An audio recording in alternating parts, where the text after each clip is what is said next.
எல்லாருக்கும் நமஸ்காரம். இன்னைக்கு 54வது ஸ்தோத்திரம். சோமபோ சோமபோ அமிர்தபாதி சோமபோ அமிர்தப சோம புருஜித் புருஷத்தமக வினயோ ஜெய சத்யசந்தோ தாசார்க சாத்வதாம்பதி. தான் இந்த இன்னைக்கு ஸ்லோகம். சோமபோ அமிர்தப சோம புருஜித் புருஷத்தமக வினயோஜய சத்யசந்தோ தாசார்க சாத்வதாம்பதி அப்படி சொல்லணும். தாசார்கன்னா தாசர்கள்னா அடியார்கள், ஹேன்னா காப்ப அவங்கள காத்து நிற்கிறது, காவலா நிற்கிறது. ஹரன்னா அழிக்கிறது, ஹேன்னா காத்து நிற்கிறது. இது எப்படி சொல்றோம்னா, சோமபோ அமிர்தப சோம புருஷத்தமக வினயோஜய சத்யசந்தோ தாசார்ஹசாத்வதாம்பதி அப்படி சொல்லணும். சோமபோ அமிர்தபன்றது. ஆனா இதை வேர்டு வந்து ஒன்னா சேர்த்து சோமபோ மிருதபன் தான் சொல்லணும். அதுல சைலன்ஸ் ஆயிடணும். சோமபோ அமிர்தப சோம புருஜித் புருஷத்தமக வினயோஜய சத்யசந்தோ தாசார்ஹசாத்வதாம்பதி. நீங்க கோஷ்டியில சொல்லும் போதெல்லாம் சோமபோ அமிர்தபன் நீங்கன்னா அதுக்குள்ள அவங்க அடுத்த ஸ்டான்ஸாவுக்கே போயிடுவாங்க. அதனால அதை சேர்த்து அப்படியே சொல்லும்போது அந்த சைலன்ஸ் ஆயிடணும். டக்குன்னு அந்த அவங்க கூட சேர்ந்து வரா மாதிரி வரும். இல்லாட்டா நீங்க அமிர்தபன் சொல்றதுக்குள்ள அவங்க அடுத்து சோம புருஜித் புருஷத்தமாக போயிடுவாங்க.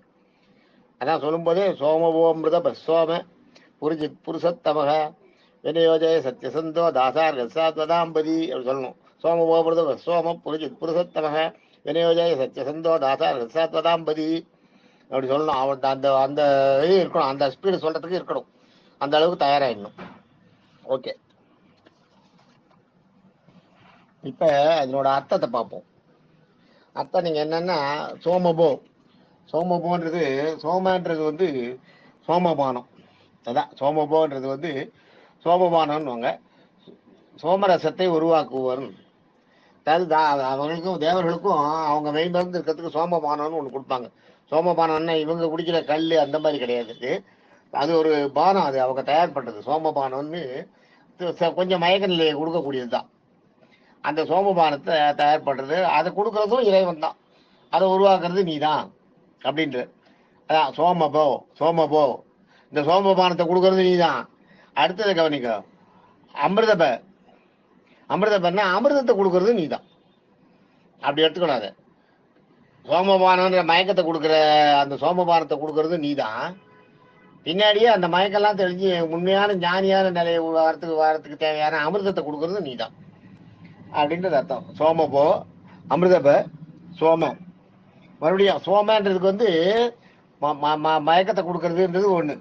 சோமன்னா மயக்கத்தை கொடுக்குற பானம். சோமன்றது ஆக்சுவலா பானம்ன்றது அர்த்தம். சோன்னா மயக்கம், மேன்றதுக்கு வந்து பானம்ன்ற ஒரு பொருள். மயக்கம் தரும் பானம்னு அர்த்தம் அது சோமன்றதுக்கு.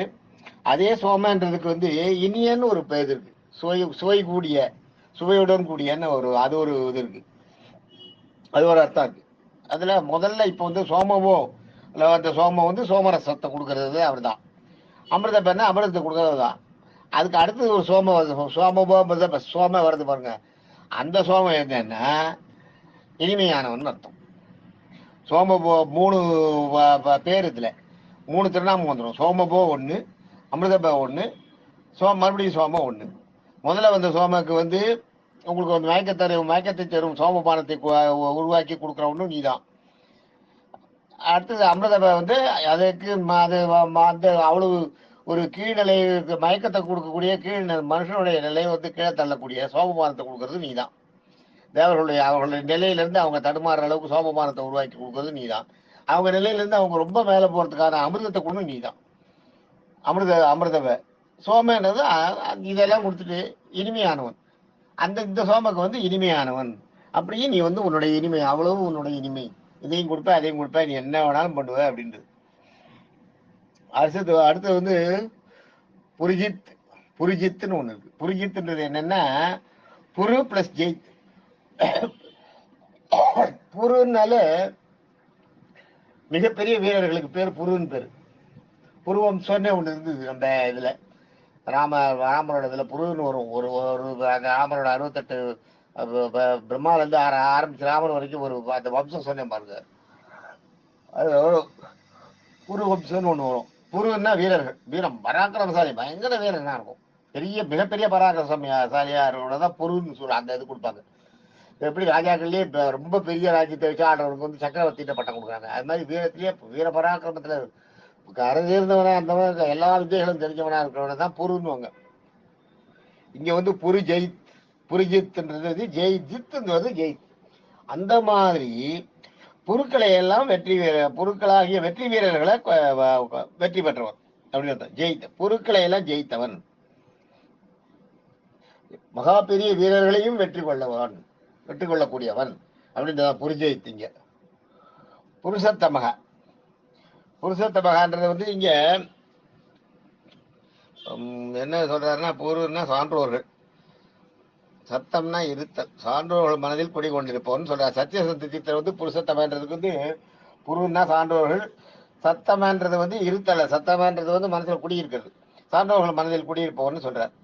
இவர் வந்து ஆதிசங்கர் வந்து புருஷ உத்தமன், புருஷ பிறவிகளிலேயே உத்தமமான பிறவியை உடையவன் சொல்றார். அடுத்தது வினயன்னா சந்திரன், சந்திரனுக்கு பேரு வினயன்னு பேரு, ஒரு பேரு வினயன்னா சந்திரன். வினயன்னா சந்திரனாக இருந்து குளிர்ந்த ஒளியை தருபவன் அர்த்தம். வினயோ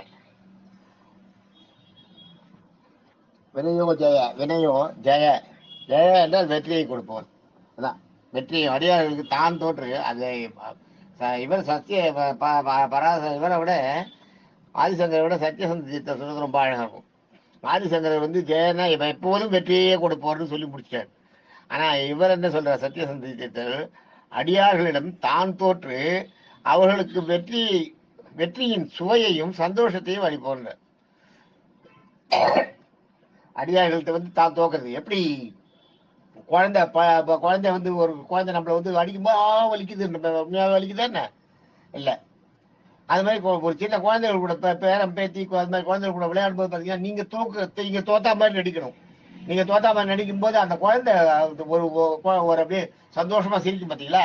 அந்த சிரிப்பு, அந்த சந்தோஷத்தை நம்மளுக்கு கொடுக்கறதுன்றது இது எக்ஸாக்டா சத்தியசந்த தீர்த்த சொல்றது. அதான் ஜெயன்றதுக்கு இவர் இந்த இடத்துல என்ன சொல்றாருன்னா, தான் தோற்று தான் தோக்கக்கூடிய ஆளா, தோக்குறவரா? பெருமாள் வந்து தோக்குற ஆளா? தோக்குறவரே கிடையாது. எவ்வளவோ பெரியாது, தோல்வியே தெரியாதவர். ஆனா அவர் வந்து அடியார்கிட்ட தோத்தா மாதிரி நடிப்பாராம். யசோதை வந்து கயத்துல கட்டின உடனே தாமோதரன் பேரு, கயத்துல இடுப்புல கயத்தை போட்டு கட்டின உடனே கயத்துக்கு கட்டுப்பட்டு தான் இருந்தாரு. கயத்தை விட்டு போகலையே, அவரால் அந்த கயத்தை அறுத்துட்டு வெளியில வர முடியாத. அதே மாதிரி ததிபாண்டவர்னு பானைக்குள்ள போய் பானைக்குள்ள உட்காந்துட்டாருல, உட்காந்த உடனே அதுல இருந்து இறங்கி வர முடியாது. பானையை உடச்சு வெளியே வர முடியாது. நீ அங்கேயேதான் உள்ள கொண்டு மேல ஒரு கல்லை தூக்கி வச்சுட்டு வந்துட்டு பானையை திறக்க முடியாம வர முடியாது இல்லையா? வரல இல்லையா? ததிபாண்டவர்ன்றது அந்த ஒரு கதை இருக்கு. அது ஒரு இதுல ஒரு சான்ஸ் வரும்போது சொல்றேன் நான். அது இதுல வரும். நம்ம அந்த அடியார்களோட கதைகள்லாம் இருக்கு பார்த்தீங்களா? அந்த இதுல வரும்போது வரும். அதுல எது வரும்? இந்த மாதிரி அது பண்ண முடியாதா? ஈஸியா பண்ணலாம். அது மாதிரி நிறைய அந்த மாதிரி விஷயங்கள் சொல்லலாம். பாண்டரங்கனை வந்து ஒரு கல்லை தூக்கி போட்டு கல்லு மேல நில்லு அந்த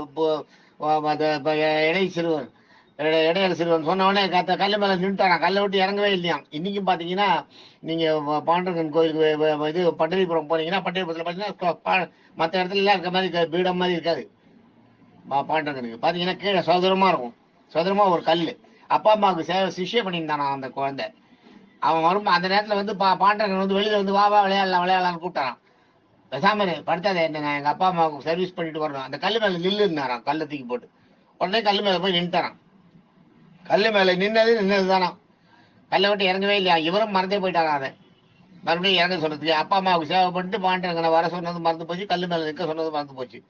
அவர் பாட்டுக்கு வேலையை பார்த்துட்டு இருக்காரு. பாண்டரங்கன் அங்கேயே நின்றுட்டு இருக்காரான் நாள் கணக்கா. மறுநாள் தான் தெரியலாம். அப்ப அவரால் இறங்கி வர முடியாதா? அது என்ன ஒரு பெரிய விஷயமா? ஆக அடியார்களுக்கு வந்து கட்டுப்படுறது, அடியார்களுக்கிட்ட தோத்தா மாதிரி நடிச்சு அடியார்கள் மனசுக்கு ஒரு இன்பத்தை கொடுக்கறது, ஒரு மகிழ்ச்சியை கொடுக்கறது இருக்கு இல்லையா?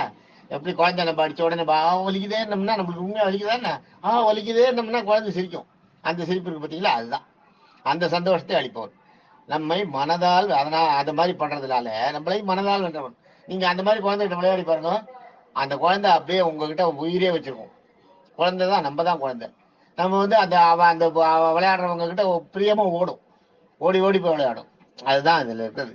ஜெயன்றதுக்கு வந்து சத்தியசந்த தீர்த்தல் இது ஒரு அருமையான விளக்கம். அது அருமையான விளக்கம். அப்படியே மனதால் வென்றவர்ன்றதுக்கு வந்து தோத்து தோத்தா மாதிரி நடிச்சு ஜெயிச்சவங்களை சந்தோஷப்படுத்துறது.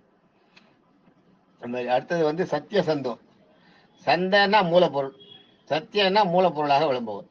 தர்மத்தின் சத்தியன்றது தர்மம் இல்லையா, தர்மத்தின் மூலப்பொருளாக விளங்குபவன் அர்த்தம். சந்தனா மூலப்பொருள், சத்திய சந்தனா தர்மத்தின் மூலப்பொருளாக விளங்குபவர் அப்படின்னு அர்த்தம்.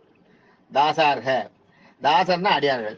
ஹன்னா காக்கிறது, ஞாபகம் வச்சுக்கோங்க. ஹன்னா காப்பாத்துறது, ஹரன்னா அழிக்கிறது. தாசார்க தன்னுடைய அடியார்களை காப்பாற்றுபவர். தாசார சாத்வதாம்பதி, சாத்வதாம்பதினா சாத்வம்னா சாத்வ பிளஸ் அதிபதி அப்படி எடுத்துக்கூடாது. சாத்வனா சத்துவகுணம்னுவாங்க. சத்துவகுணம்ன்றது சாதுவா இருக்கிறது, அதான் ரொம்ப பரம சாதுவா இருக்கிறது. ஒரு அக்ரெசிவான ஒரு அந்த செயல்களுக்கெல்லாம், அடாத செயல்களுக்கெல்லாம் போகாது, சாதுவா பரம சாதுன்றோம் இல்லையா, ரொம்ப பொலைட்டா இருக்காங்க இல்லையா, அவங்களை சாத்வகுணம் படைத்த தன்னுடைய அடியார்களுக்கு அதிபதியா இருப்பவராம். அதான் சாத்வ அதிபதி, அதான் சாத்வதாம்பதி. சத்துவகுணங்களுக்கு, சத்துவகுணமுடைய பக்தர்களுக்கு அதிபதினு சொல்ற. இப்ப இன்னைக்கு நம்ம இதுல என்ன பார்த்துருக்கோம்னா 54வது ஸ்தோத்திரத்துல நேற்றுக்கு 504 வரைக்கும் பார்த்தோம். இன்னைக்கு 505ல இருந்து 514 வரைக்கும் பார்த்துருக்கோம். இப்போ 10 ஸ்தோத்திரம் பார்த்துருக்கோம். 1 2 3 4 10. இன்னைக்கு வந்து 10 திருநாமங்கள் பார்த்துருக்கோம். 10 திருநாமங்கள் பார்த்துருக்கோம். இன்னைக்கு ஒரு முக்கியமானது என்னன்னா, சரியா பாதி வந்திருக்கோம். இன்னைக்கு சரியா பாதி வந்திருக்கோம். இதுலயும் அந்த விஷ்ணு சஹஸ்ரநாமத்துக்கு முன்னாடி இருக்கிற அந்த பூர்வ பீடிய முன்னுரை எல்லாம் இருந்தது இல்லையா, முன்னுரை விஷ்ணு சஹஸ்ரநாமம் நம்ம படிச்சப்ப அந்த முன்னுரை எல்லாம் வந்தது பாருங்க. முன்னுரை வந்தது 30 ஸ்தோத்திரம் வந்தது. அந்த 30 ஸ்தோத்திரம் வந்த உடனே நம்ம அதுக்கப்புறம் தான் இதுவே நம்மளுக்கு ஆரம்பிச்சது. விஷ்ணு சஹஸ்ரநாமே நம்மளுக்கு ஆரம்பிச்சதே எப்போ ஆரம்பிச்சது, உங்களுக்கு இந்த 30 முடிஞ்ச அப்புறம் தான் ஆரம்பிச்சது. அந்த 30 முடிஞ்ச அப்புறம் நீங்க ஆரம்பிச்சதே அந்த இதுல என்ன, விஸ்வம் விஷ்ணு விஷ்ணு, அதான் விஸ்வம் விஷ்ணு வஷட்காரோ பூதவத்பாவோ பூதாத்மா பூதபாவனக பூதாத்மா பரமாத்மா சமுக்தாராம் பரமாகதி, அது வந்து இல்லையா, அந்த விஸ்வம் விஷ்ணு வஷட்காரம் தான் நம்ம ஆரம்பிச்சோம். அதுக்கு முன்னாடி நம்ம வந்து அந்த இதுல வந்து ஒருத்தர் சொல்ற மாதிரி அது வந்து ஒரு 8, அதுக்கப்புறம் அதுக்கு முன்னாடி ஒரு 22 பூர்வ பிடிய ஒரு 22, 8 30 ஸ்தோத்திரம் பார்த்தோம். இது ஒரு 54.